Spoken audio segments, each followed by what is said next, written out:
Hello and welcome to today's GENZ webinar, GENZ Built-in Security for the Data-Centric World, presented by Michael Krause, HPE VP and Fellow, and GENZ's Lead Architect. We will begin the webinar in just a few moments. If you do have questions during the webinar, please use the questions drop-down. All questions submitted will be addressed at the end of the webinar. Thank you so much, and we will begin shortly.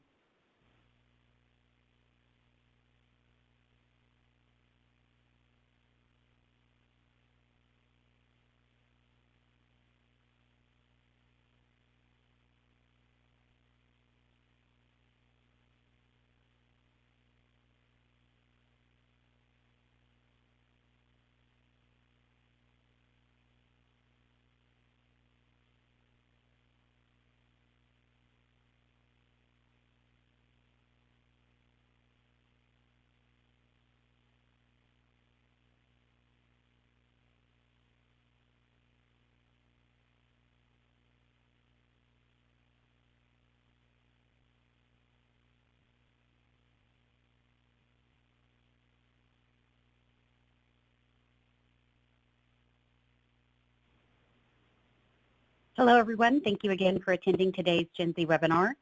We will begin in 1 minute.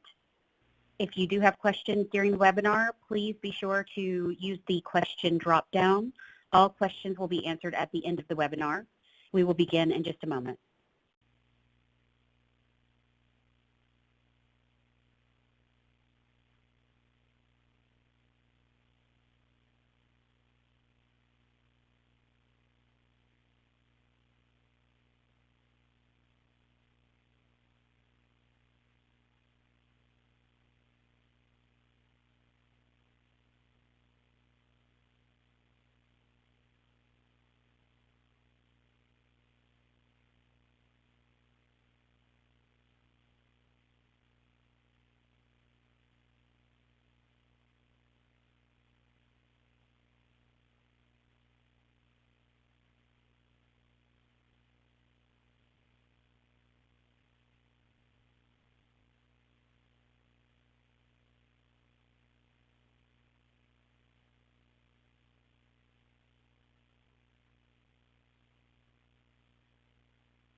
Hello, everyone, and thank you for joining today's webinar, GENZ Built-in Security for the Data-Centric World, presented by Michael Krause, GENZ's Lead Architect, and HPE VP and Fellow.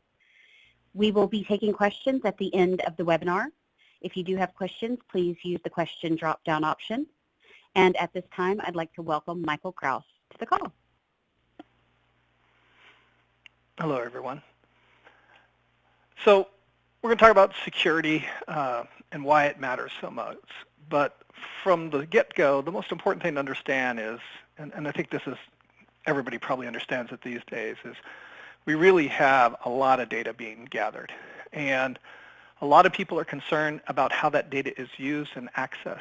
And if you see, you know, the privacy issues, you think about the impacts of using confidential information to make business decisions, the way we automate things, the way we operate in a more real-time world, we have to think very hard about how all our data is protected at all times and make sure only those applications, those systems, those components can actually see the data or manipulate the data. And this has huge ramifications.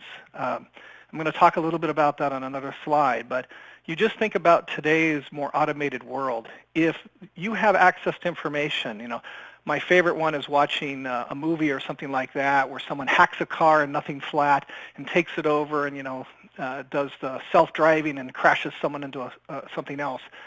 Those are kind of science fiction things today, but in the future, as we get to a much more automated world where many things are done without human intervention at all, the ability to manipulate data, to control what gets done, can have profound impacts both to human safety, businesses, the environment, and so forth. So it's really, really important that we think about how data, how it's accessed, where it goes, and who can do what with it.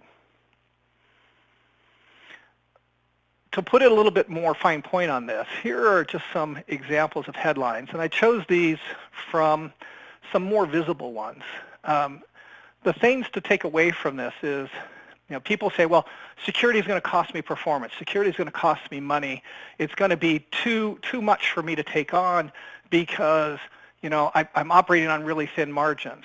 Well, let's pick a simple example like Target, a U.S. Retail outfit.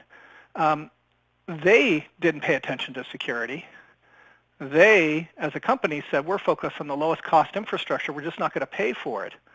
They ended up losing hundreds of millions of dollars, huge brand damage, and their CEO got fired. You look over at Maersk. These guys do global shipping. They're about 15% of the global shipping in the world. Their CTO, or more correctly, their former CTO, stood up at a Black Hat conference about a year or so ago and said, hey, you really have to pay attention to security because it cost me my job, it cost my company hundreds of millions of dollars. It basically halted global shipments across, about 15% of the global shipments in the world for 3 days. So tons and tons of people are impacted by these decisions. And as we move forward, you look at like cloud infrastructures. The Department of Defense is going to award this JEDI contract. That's a $10 billion cloud-based contract. There's a couple companies in the lead for getting that contract. But this isn't like a weapon system. This is really how we run the logistics and backside of the Department of Defense. But that entire infrastructure has to be fully secured. And so what you're seeing is, as we move to more public or public-private cloud partnerships and all that, security matters a lot. And it's not just for businesses, it's for government, it's for safety, it's for everything across the world. So one of the things that I was being introduced at another conference talking a lot about this material here, and someone says, well, Gen Z security matters a lot because it's everything outside the box, right? It's how you connect everything outside the box. And I corrected the person doing that because it's actually everything. Every aspect of any system, inside the box, outside the box, is an attack vector. That means it can be used to subvert, destroy, take control, all sorts of stuff.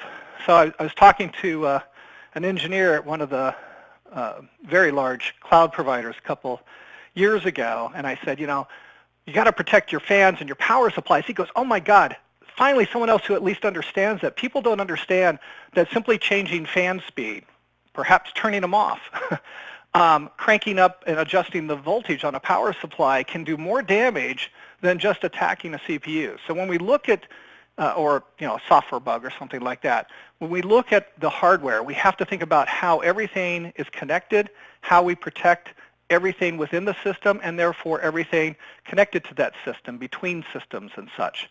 So there's nothing in this ecosystem that we're talking about anymore where we're not looking at every single component, not just the processor, the I/O cards, the storage modules, it's everything. So one of the things that has changed a lot is, especially, again, we'll come back to the data access. We really have an amazing amount of data being collected. And we're having lots of different types of compute having to be applied against that data. So, for example, we'll have GPUs, GPGPUs, FPGAs, DSPs, custom ASICs, tensor units, etc., all having to access data. And because these things are organized in new ways, the data isn't just what's in the box. It's not just local storage. It could be fabric-attached storage. It could be a variety of ways of communicating. There's a lot of proprietary interconnects out there. With Gen Z, we're trying to do it all with an open standard, something that anyone can do, and have a fairly efficient and focused way of accessing our data. So we have a lot of stuff out there, and our issue is we're not accessing it the same as it used to be. Like, a lot of data doesn't necessarily go through a server anymore within a data center. It might go directly to a hybrid compute type module. So as we look at this, we have to think about how we're doing this more like peer-to-peer relationships. Not everything flows through the processor to host memory, through an IOMMU, back out a NIC, or to a GPU or something to be processed. A lot of it is just going straight to the data source, which means our data sources actually have to start protecting themselves. Today, we assume the system protects the data. And instead, we have to say the memory module, the storage module, has to protect itself because it could be accessed by many entities simultaneously in ways that haven't been anticipated before. And I talk a little bit about, I'm not going to read all this stuff in this slide, but you can see there's lots of ways to access data and the way we can do it. And GENZ has some unique things in it. We can actually scale. We don't necessarily have to go an NVMe over Fabrics approach because we can make it to any processor, can reach up to 8K storage devices directly. It doesn't have to have an intermediate gateway. Further, those storage devices, if properly protected, can surface up and be shared by more than just one or two servers or compute units at a time. We also added some advanced ops, and I'm only highlighting this because they're going to show up later, dealing with pattern and buffer operations. And buffer operations, I talked about this at an NVMe developers conference last December, might be considered the natural progression of how storage evolved, right? We had storage, we went to SCSI, we went to SAS, then we came to Fusion IO, and they kind of upended a lot of stuff. Then we had NVMe coming along, and I said in each case we tried to simplify and reduce the amount of software and management logic in that to just get to our data. Well, buffer ops take that to a new level where you can simply directly reach out and move the data back and forth with very minimal complexity. But then we're going to look at it from a security perspective about how you want to access and control that data. One of the other things that's come along a lot is this focus of late on composable infrastructure.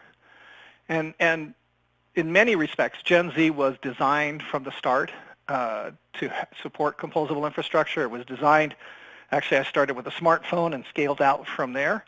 But we can actually dynamically compose resources. And one of the reasons we want to do this is customers don't want to have to over-provision or under-provision hardware because they don't know exactly what a given compute unit is going to operate on. So for example, if you think about a server today in a cloud environment or a virtual enterprise virtualization environment, you're hosting a lot of different apps. You don't know what the apps will need and so forth. And if you say, well, I'm going to provision X gigabytes of memory, then you suddenly constrain that server. What if someone wants to run something bigger on it? Or let's say they want to run something smaller, and now you've got this big system powered up, you're wasting money. So there was a study done by Google just recently that showed that just composable memory alone could reduce the total cost of ownership for systems by 6 to 7%. So there are others out there who've now understood that as you work on these more flex, and when I mean by flex, you're flexing your capacity, you're up or down dynamically, you're bursting the workloads in for some period of time, and then you're powering them off to reduce your energy consumption and so forth. It becomes really important to be able to do that, to manage a very efficient and flexible infrastructure. But if we're dynamically composing everything, now we have to think about, okay, this isn't something that's direct attached on a DDR bus sitting inside my system that someone can't easily just walk up and change something without potentially turning it off and other things happening. Here it's now we're logically composing things and we're dynamically binding them together, and we have to be able to authenticate the components on the other side and make sure they are what we think they are, not something that's been maliciously inserted. And just as an example, if you didn't see it, Capital One Finance had an issue, and it wasn't Amazon Web Services that was at fault, but one of their employees, or ex-employees I should say, basically subverted Capital One Finance stuff because they didn't pay attention to some stuff, and another $200 million worth of damage was caused. This is just a really recent one, and it turns out, as much as we see the headlines for all sorts of attacks by different hackers and all that, still extremely, it used to be about 80%, I'm not sure where it is today because more and more the infrastructures are being better secured, but it used to be 80% of most security violations were inside attacks. So that means something very similar to this Amazon Web Services with Capital One type of attack. So we can't even trust the people that are in the system anymore. Just as basics for Gen Z, since some of you may not be that familiar with it, it's a new high-performance interconnect. The work was started about 8 years ago. We started forming a small group of companies, bringing that together. In 2014, it became public in 2016. And later this year, we'll be releasing our second version, the 1.1 version of the core spec, which provides a lot of improvements, a lot more robust capabilities. But some of the things that we did, from the start is we built in the ability to do reliability, resiliency. We want to make sure there's no single point of failure. We want to be able to load balance and bypass failures within a fabric without having to have the components on either side be aware of it. We wanted to be able to enable very resilient information and data. Again, data is at the heart of any company, and if you can't get to your data, you can't run your business. So that was very clear. One of the most important things we started with is we said from the get-go, it had to have hardware-enforced isolation and security built in. So even in the 1.0 spec, you'll see a whole series of mechanisms to do hardware-forced isolation and techniques like that. But also we had packet authentication and the ability to establish kind of trust relationships between components. Now, we're going to talk a little bit more about how we expanded on that with the 1.1 release, but we built it in from the start. We're not bolting it on as an afterthought, which has been a problem for so many other technologies. Again, it's a very flexible and extensible technology, supports all sorts of component types, lots of different topologies. It's probably not the topology you guys want me to say it, but you can support just about any routing topology. I used to say any routing topology, but they like me to say just about because you don't know what's to come. But the way it's been designed is it abstracts a lot of stuff such that switches in that can be constructed and organized in ways to create the most efficient routing, the most resilient routing, et cetera. It supports the PCI Express physical layers up to 32 gigatransfer. It supports the 802.3 OIF signaling rates up to 112 gigatransfer PAM4. And it doesn't require an OS to be modified. A lot of this stuff can be done transparently to the operating system and therefore to the applications themselves. And one of our most important things is lowering the CAPEX and OPEX. Now, not shown here, but it's a really important one, I used to emphasize in other talks, is the ability to break the processor memory interlock. And this has been a huge deal, being stuck where you have to wait for the big guys, the big processor guys, to move to the next generation of DDR has been a huge issue for lots of people and the different businesses trying to compete and innovate. The same thing happens when you think about new medias coming about. There's a variety of persistent medias coming out. And if we're stuck with a fixed, this is how it shall be done, that's very limiting. And so one of the things that Gen Z does is it abstracts the media, puts out its attributes in a general way so that any solution can interoperate, but it allows you to then innovate and do all sorts of interesting things that you couldn't do otherwise. So very briefly, hardware-enforced access control is not security. And I'll repeat that again. Hardware-enforced access control is not security. Any security expert will tell you this. The fact that you can isolate something does not mean it cannot be hacked, cannot be manipulated, cannot be spoofed. There are lots of things that you can do with hardware-enforced isolation that make it easier and better and faster because it's kind of like a first or second level filters that you're applying as the data is accessed, the packets are moved, and so forth. There's a whole series of techniques listed on this. I won't go through them. They're fairly straightforward. A lot of them are well understood techniques. I've been doing this coming up on 35 years. I've been involved in the creation of a variety of technologies, PCI Express, the I/O virtualization, InfiniBand, all sorts of stuff out there. Many of these techniques, think of them as a best-of-class type approach. We learned what worked in the past, what didn't work, and in Gen Z we tried to distill them into a fairly robust set of capabilities without having brought forward, say, all the legacy stuff. I'm still amazed, you know, for PCI Express when we started it off in the 3GIO days, it was going to last 10 years. And here we are talking about something that's going to last about 25 years or so. We're still going strong. And in InfiniBand, you know, we started that in 98. Here we are over 20 years later. The problem with some of these things is now they're trying to, because they have so much legacy to them, they're trying to bolt on stuff. That's become a problem, in my opinion, for both technologies. And I still work a lot in the PCI SIG and the PCI and CXL spaces, but when you bolt on, it gets a little heavy, becomes a little harder. We tried to start a little bit cleaner and, again, take best practices and incorporate them into the technology. One of the things that we started in Gen Z was component authentication. You have to know who you're talking to. What's on the other side of the link? What's on the other side of in terms of the communication? So if I have a processor talking to a memory module or an I/O module or a storage module, both sides want to be able to authenticate, are you what you say you are? And the reason for that is there's lots of ways of doing interposers and bumping the wires and all sorts of things along the way where people can snoop. I explained this to someone the other day. People aren't aware of it, but you think about a DIMM, you think about DRAM, it's volatile.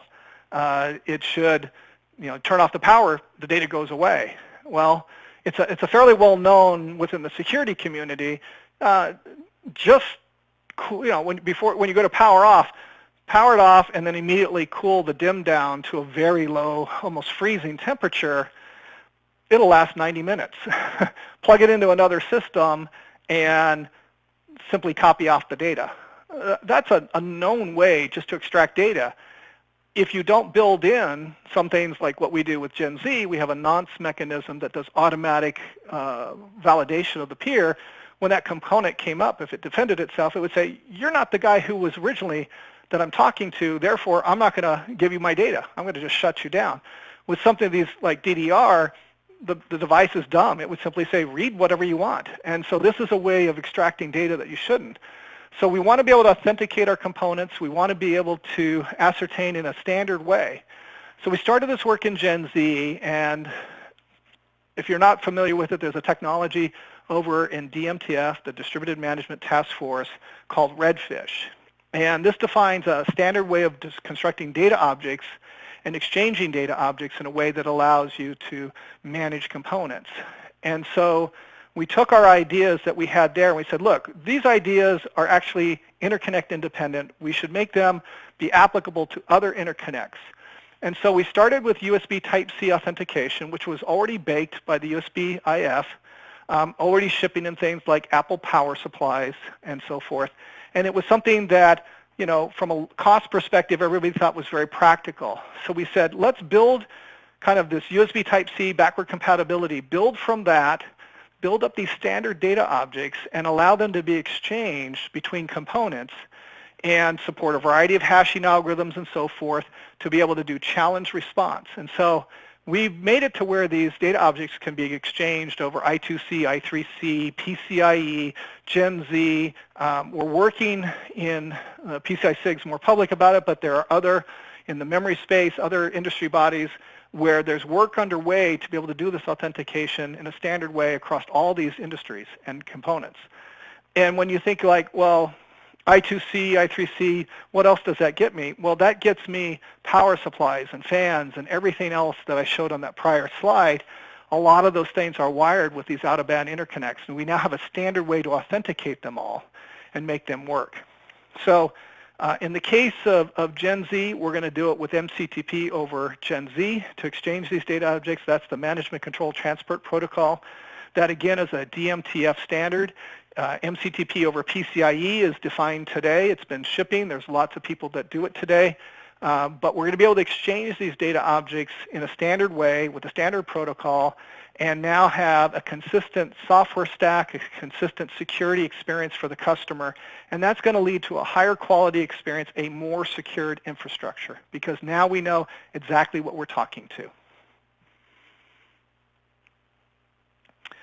One of the things that will be shown in the 1.1 spec, which should be public, I'm hoping, before supercomputing this year, is we want to do packet authentication and encryption. Now, the original 1.0 spec called out HMAC, hash-based message authentication code technology, and this allowed us to authenticate packets in a standard way. As we looked at and talked with a lot more customers, when they want to do packet authentication, they actually want to have privacy as well. So privacy is typically done with encryption.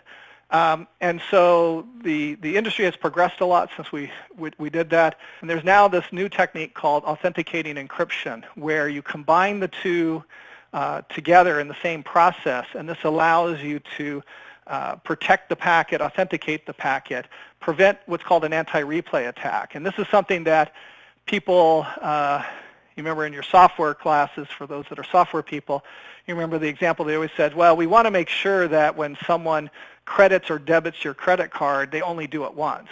Well, if they do it twice, it's either good for you or really bad for you.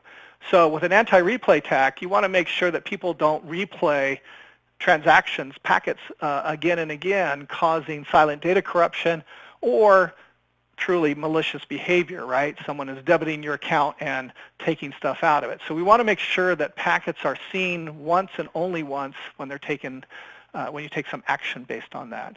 So what we've done is we've simplified the specification significantly.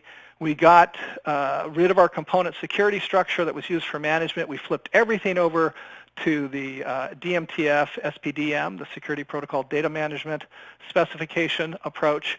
And now we have it in 1.1 where you can authenticate using this technique.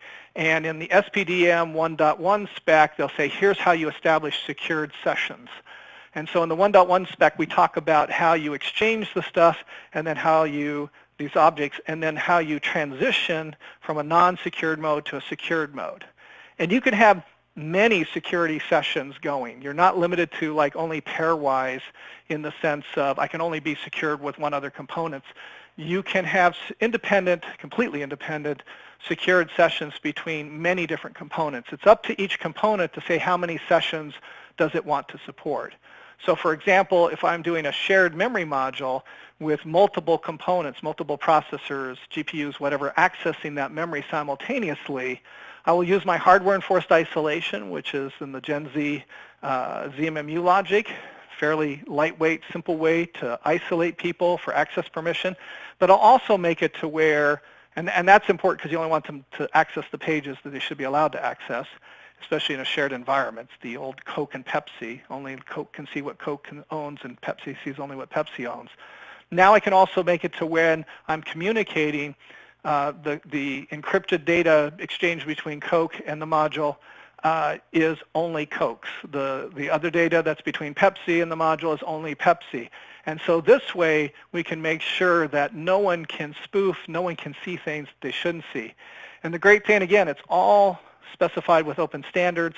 There's a URL listed here that goes through how you can go and learn more about it's called the work registry in DMTF terms, learn more about what they're doing. But within GENZ, we now have this authenticated packet, and we find that a lot of customers want exactly that. Inside, I mentioned buffer ops earlier. When we're moving data from one node to another, or we're doing a third-party move where I have a processor tells one storage module, could you move this data from you to there, or get this data from there to you and pull it to you? How can we do that in secured fashion? So we added the simple things like T10 diff and PI, which are just more of data integrity checks, but now you can also add in the secured movement of the data back and forth. You can do cryptographically secured hashes as you move the data to or from something.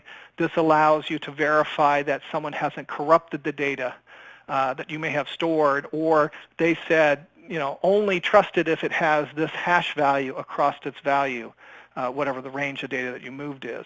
So you want to make sure, you know, that again, not only are you getting secured communications, but also the data that you're accessing is trusted. Someone isn't like kind of doing like almost like a phishing attack where they substitute in a buffer. They gave you all the right addresses, but it actually was the wrong data and therefore could load malware and such.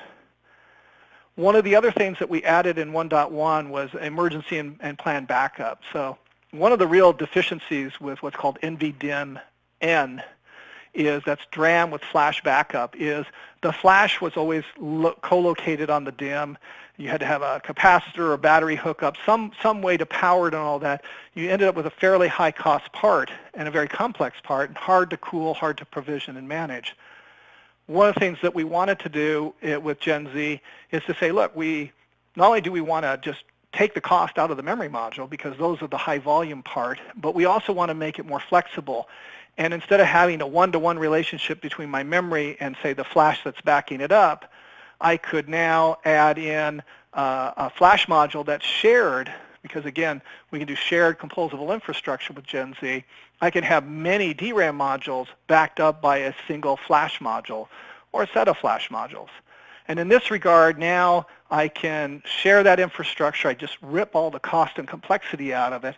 And now if the primary media, say the DRAM, gets a signal that the requester that was accessing it, the processor, say, that owned it failed or was going down or it lost communication, it says, look, I'm going to shift all my data and back it up into a persistent state to make sure nothing's lost. Okay, that's great, but now again, you have to think from a security perspective, what happens here? I've got this infrastructure that's potentially shared. I've got Coke and Pepsi potentially sharing the flash. I don't want the guy who owns the flash to see what I've done. And so what we've done is add in the ability to do, again, cryptographically secured hash or encryption as you move the data from the primary to the secondary media. And in the case of the primary is the only one who knows the actual encryption algorithm and keys for it. The secondary is just storing information, and there's a way that we move the data across that says, here's what you bring across. So even if the primary were to shift to a different node, a different component in the future, because again, we're constantly flexing our resources, the secondary could be used to reload it back because you'd load the new primary in with the old guy's keys, and he would pull the data in and be able to decrypt that, validate it, etc., before you get too far. And again, this is something in the 1.1 spec. It's not quite public, though I think there's a tutorial on the website. You can learn more about it there. But this can be used also for planned backups and such. So if you're doing data migration services, you're shutting down a virtual machine, you want to back it up, you could simply say, hey, shift this data from here to there, tell me when you're done, and we're good to go. So you can simply this way. Oh, and here's some more details about how the planned backup works, where you can see that we add these data authentication blocks as the data is moved so that you can store information, and it becomes up to the primary to say how this is all done. But you can now, again, have very strong protection as the data is shifted across. So in summary, we built a lot of stuff from a security perspective into GENZ. We have hardware-enforced isolation. Again, that's not security. But we've worked a lot. Within GENZ, we've actually donated technology. We donated some mechanical stuff like our connector, the mechanicals and all that over to SFF. We now donated the basis for what would become SPDM over to the DMTF. We're trying to be a very open and transparent organization because we want to make stuff pervasive. And if we have a good idea we think will benefit others, we do our best to share that and make it as ubiquitous as possible. So in this regard, we're doing that not just because we're altruistic, but we're doing that also because it's good for us as a technology. The more common infrastructure there is, the more abstracted it is, the easier it is to ship and integrate GENZ into any infrastructure. So if everybody uses the same data objects, and it's just the difference is we transport it over GENZ instead of Ethernet or PCIe or whatever, that infrastructure of above just doesn't care anymore. And therefore, a lot of the software, a lot of things that inhibit adoption are smoothed out. So we've done a lot with SPDM 1.0. I give credit to all those in the DMTF for really stepping up and getting that spec done in a very short period of time, just a matter of a few months. And now they're working on the key management, which will be kind of a variation of TLS 1.3. And this will allow you to establish sessions and such. But in the 1.1 spec, we actually have some things that are GENZ specific, just like when something like this will most likely be done for PCIe and CXL. They'll use the same data objects in essence, just a little bit of now it's PCIe instead of GENZ being signaled, or CXL instead of PCIe being signaled. all that infrastructure is simply reused, okay? We built in a lot of stuff for privacy. The authenticating encryption is something that NIST, the Trusted Compute Group, all these very industry-focused things on, government-focused things on secured infrastructure, making sure we have the best security possible. They're all aligned with these types of approaches. We're building on, again, best practices and trying to take advantage of all those things. And this is something when I've talked to many, many customers, they're very happy about. They like it's open, it's transparent, anyone can see the specs, anyone can participate, and everything they're doing, they see the cost advantages. Just kind of some other stuff from a Gen Z perspective. We are working on some connector test fixture specifications. There's some work being done to do some sample manufacturing of those boards, but those specs I think should be done later this year. We're actually adding a new optical connectivity.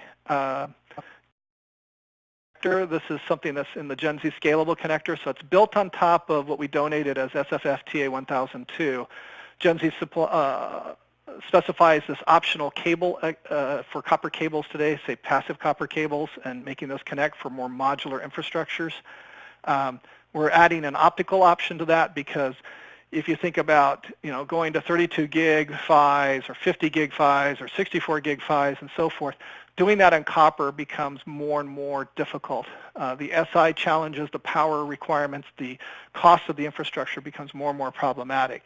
And so you'll see a lot of systems, I believe, starting in 21, 22, I think especially with PCIe 5, you're going to see a lot more use of passive copper cables. And then we know as you go to higher signaling rates, you're going to need to go to optics. And I think as silicon photonics continues to progress, you'll see a series of solutions for both VCSEL and silicon photonics-based stuff. And then there is a compliance program they're starting up. I'm not directly involved with that program, but just to make it clear, I think Teledyne LaCroix actually demonstrated something at the recent Flash Memory Summit showing their new test equipment for this all. So just to let you be aware of that. And that's it. Questions? Thank you so much, Mike. We do have a few questions from the audience. And the first question that has come up is, what do you see as the next security challenge that Gen Z is likely going to need to face or meet? Well, just getting component authentication in place is going to be a big undertaking. And it shouldn't be, because USB Type-C did it. Apple's already doing it with, say, power supplies over Type-C. But I think we're going to see, especially in this coming year and a half, you're going to see a lot of people supporting component authentication over different technologies. I don't want to speak for people's product plans, but I do know of some processor vendors and all of that are looking to do this with PCI Express and such. And that in turn will make it possible to do it with CXL. So I think, Gen Z, again, because we're using that common infrastructure, we should be able to ride that infrastructure that we build because it'll be common. I think the next thing is getting security, the encryption stuff clear. And we're debating back and forth. I'm talking to some guys in Santa Clara. Probably going to do AES 256 CTR as the security algorithm and try to make that common across the entire industry. And AES 256 is something that actually the U.S. government's NSA came out with a memo to the world 2-3 years ago saying we really recommend everybody move from AES 128 to AES 256. The challenge there is not so much that we have to specify something new, it's getting the IP blocks and getting the protocol efficiency, how you have it specified and how you execute and implement it. Those are the real challenges. It's not so much a big security hole. We're filling the holes that people care the most about. Next question. Okay. Thanks. Yes. The next question actually ties into the start of your response to that one, and that is, who is deploying Gen Z right now? No one. There are no Gen Z products in the market today. One of my compatriots from HPE spoke at Hot Chips just the other day and you can go out and there, I think it's a non-tech has an article on it, but he showed the first silicon and the results of that silicon, what they're able to do with it for Gen Z. So those are all chips that were developed in conjunction with the U.S. Department of Energy under the Path Forward project. So it's public information in that.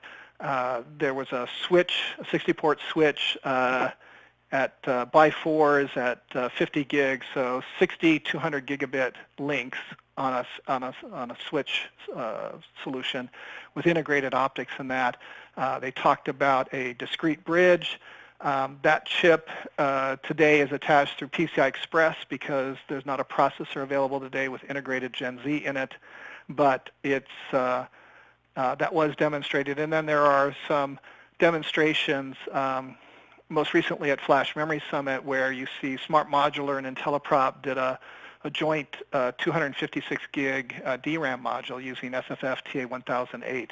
So there's people putting out proofs of concept, people doing prototypes and all that, but there's no products. The earliest I will say, and I said this at Flash Memory Summit, CXL is slated for sometime late 2021. I don't know anyone's product dates, specific product dates, but I think that what was said by Curtis Bowman, who's the president of the Gen Z Consortium, was, we're cooperating with the CXL Consortium. I think what you'll see is then people doing a discrete bridge with Gen Z in the near term, and so that'd be kind of in the 21 time frame. And then you'll see, if you have a bridge being built and you'll have a switch, and you'll have media controllers. And I think one of the most exciting apps for Gen Z actually is NVMe over Gen Z, because we're not bound by the limitations of PCI Express at all. You can share these devices. There's a lot of complexity they're adding to NVMe, which I don't think is necessary. But even so, you could have on a per namespace basis a server, a different server, a processor accessing an NVMe device. Today it's just two. With something like Gen Z, like I said, any processor could access up to 8,192 NVMe devices if it wanted to. So I think that's kind of an interesting thing to do. Next question. The next question is, can you run through an example of how you might use the Gen Z security features in a typical deployment? In particular, what is needed in the host, switch, and endpoint? So this actually would be not unique to Gen Z. So this is exactly why we donated stuff. We're trying to do these as standards. The way you would come up is the first thing you would do, irrespective, let's say we're a processor, we're looking out, we've got system firmware running, and we'll either go through out-of-band to the components or in-band through the processor. And we would look out and we would say to the other side, you're across interconnect X, so it's I2C to a DIMM. I'm going to speak MCTP over that thing. I'm going to exchange a data object, and I'm going to say, who are you? And you're going to do an SPDM where basically you do a get capabilities. And then based on those capabilities, you'll do your challenge response, and you'll authenticate and measure the component. And measurement's actually an important thing, because you look at config, you look at a series of attributes of the component, not just did you have the right certificate, but the way it's also been set up to make sure it's exactly what you think it should be. Once we've authenticated the component, if we decide we want to put packet authentication on and encryption on, then we would go through an exchange with the SPDM 1.1 objects, and we would establish a secured session. That is a pairwise relationship. Security people do not like to have 3- and 4-way exchanges, with different people all sharing the same session. All the security you're going to see done on all the different interconnects will all be unique pairwise sessions. But, like I said, you could have a component establishing 8, 16 sessions, depending on the degrees of sharing it wants to do, and be able to scale that fairly easily. And once you're up in that sense, now all the data you exchange between the two components is completely protected. And you can do that, for a lot of things. Processor to memory, GPU to storage, whatever, all these things can use the same technique. And it would be the same approach, again, over PCIe, CXL, I2C, Gen Z, et cetera. All will do about the same sequence. And that's what we want, simplify and make it easy. Next question. Next question. Gen Z seems transactional, request response in nature and not session-based. So trying to understand the session nature of encrypted sessions. Is this component to component or link to link? So unlike some other interconnects that are going to be kind of point to point is what you're basically saying, or every hop as I go through something, Gen Z is end to end. And that has the advantage that the way we do the packet relay, certain relay fields are in the clear, but they are protected. So that those fields are authenticated. You can detect whether they've been tampered with. But the security session, the encryption and all that is end to end. If you're having to do the encryption on a hop-by-hop basis, your latencies are going to increase significantly. So with Gen Z, you pay the encryption costs and the decryption costs once each way that you communicate, as opposed to hop-by-hop. So the session actually doesn't care that there's not like a connection, like a TCP connection or an InfiniBand connection.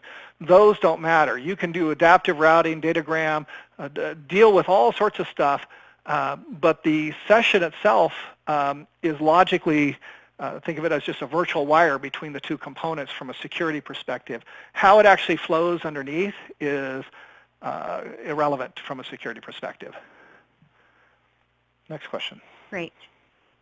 So we actually have had a couple of questions come in this certain topic, so I'm just going to sort of combine them into one question. And it's basically that you mentioned a few other organizations. CXL in particular is called out. And the question is, how does Gen Z work with these other orgs? Is there any impact for Gen Z with the addition of CXL to the industry? And then what is the roadmap, Gen Z's roadmap for the next step in engaging with these other orgs and moving this all forward? So first off, there's a legal framework for engagements between the different organizations. Typically, you do a memo of understanding. Actually, I'm no longer on the PCI-SIG board, but I'm still the liaison between the PCI-SIG and multiple industry bodies. And one of those relationships we have is with the Gen Z consortium. CXL is not an official industry body as yet, so its legal ability to work together is limited. They plan on fixing that. They're going to incorporate. They'll become a legal entity. At that point, there'll be a formal relationship. An MOU of some sort would probably be established, just like we've done with other industry bodies. And so in that way, we can cooperate. As for what are we all working with? Well, again, we're public. We have relationships with JEDIC, with PCI-SIG, at least from a Gen Z perspective. We've got a relationship with the DMTF. I think they were working on one with TCG. Again, everything we do in Gen Z is public. Actually, with a customer a bit ago, and this head VP guy, was saying, it was like 15 people from this particular customer there. He said, well, how do we learn more? And this person, before I could answer, said, everything they do is public. You just go to the website and download it. It's easy. And they're like, what, you share everything? Like, yeah, we're trying to be open and transparent. It's an open ecosystem. So in that regard, we actually can publish stuff even if other industry bodies can't. And when someone said, here's like the PCI enclosure compatible form factor, I want to do that in the PCI-SIG. I'll leave that as to why it didn't happen there. We finished it in 3 months inside of Gen Z. We put it out there public. When I did a talk for the PCI-SIG last year at their developer conference, they said, yeah, go ahead and talk about PEC-FF, because it was another place that PCIe could run over even though it's a Gen Z form factor, a standard form factor. And so we try to do everything public. It makes it much easier to work with all these other industry bodies. Even if they're not all public, that's not an impediment. So hopefully that gives you a feel. As for what happens in the future, with Core 1.1, we really have built everything in. And one of the things that we do a little bit different than, say, like PCI, in that PCI always has a major version number for every new signaling rate. With Gen Z, we said there's a PHY spec, and the PHY spec today defines the PCIe 32, the 25 gig, the 50 gig, and and that 50 gig spec will be public soon. And OIF is closing in on 112. We're working in OIF to make it work well. There are some things that people don't realize, like the forward error correcting code used by other industry bodies are much heavier. GENZ's is 2 nanosecond, and Ethernet is like 100. PCIe, I can't say what it's going to be, but it's larger. It's quite a bit larger than what GENZ does. So we try to work. We try to make things happen as they understand the different workloads and such. So, once we get the 112 spec PHY done, we've got Core 1 done. The mechanical specs are coming to a close. There's not a lot of new things for us to do, and that's actually good because it means we've got this huge headroom up to 112 gig signaling, and then we're adding this optical module capability option for the GENZ scalable connector. We can actually adapt whatever the world needs without having to write a lot of new specs. So I think that makes it a lot easier to extend. And then again, working with others, a lot of our mechanicals and everything else can be tapped in to other industry bodies to run their protocols if they want to. So we have good working relationships. I don't think anyone views GENZ as a threat. Some people thought it initially was, but once I explained it, we're very complementary, and we do things that they can't do. I'm always amused when I hear, this technology is for in the box, this technology, GENZ is for outside the box, and I'm like, well, 60% of the servers in the cloud have a processor, some DDR memory, and a NIC. So if everything you're accessing outside the box is GENZ, I'm fine with that because 60% of your install base has nothing in it that's going to care about it. So it comes down to what people want to do with the technology. And I think what we have from capabilities, the mechanicals are superior across the board. The connector that we donated, the SFFTA 1002, is superior SI compared to the other connectors out there. That's why JEDEC endorsed it. That's why SFF endorsed it. All the new SSDs endorsed it, and so forth. We're seeing very strong adoption of that connector already. Again, I don't think we have to specify a lot of new to be very successful. Next question. Great. Another question is, you mentioned that MCTP will be used to manage GENZ security. Is this common to other protocols? So MCTP is what's being proposed for I2C and for PCIe. There was a talk given where because there's no MCTP host controller interface, there's a technique, and GENZ has the same technique, but it's much more flexible. But you can use PCI config space with a simple mailbox to exchange it as well. But when you think about, like, if I have a PCIe switch and I have a device below it, for that device or that switch to communicate with each other, they're going to have to authenticate each other. You can't do a mailbox approach with that type of design. You have to use MCTP over PCIe to make it work. So MCTP, we view as a very unifying methodology. I'm actually talking, we got, I can be more public about this, I got one of the people who works in DMTF to back a MCTP over Ethernet. I'm proposing that we do that at layer 2 as well as layer 4 via UDP. That's very analogous to what we do with GENZ, and to not quite to the same extent, but very similar to the VDMs used in PCIe and that. So again, trying to get common techniques, common technologies everywhere. Next question. Great. There's one final question, and I think it should be a pretty straightforward one for you. It's asking what materials are available to learn more about GENZ security, and where can I find those?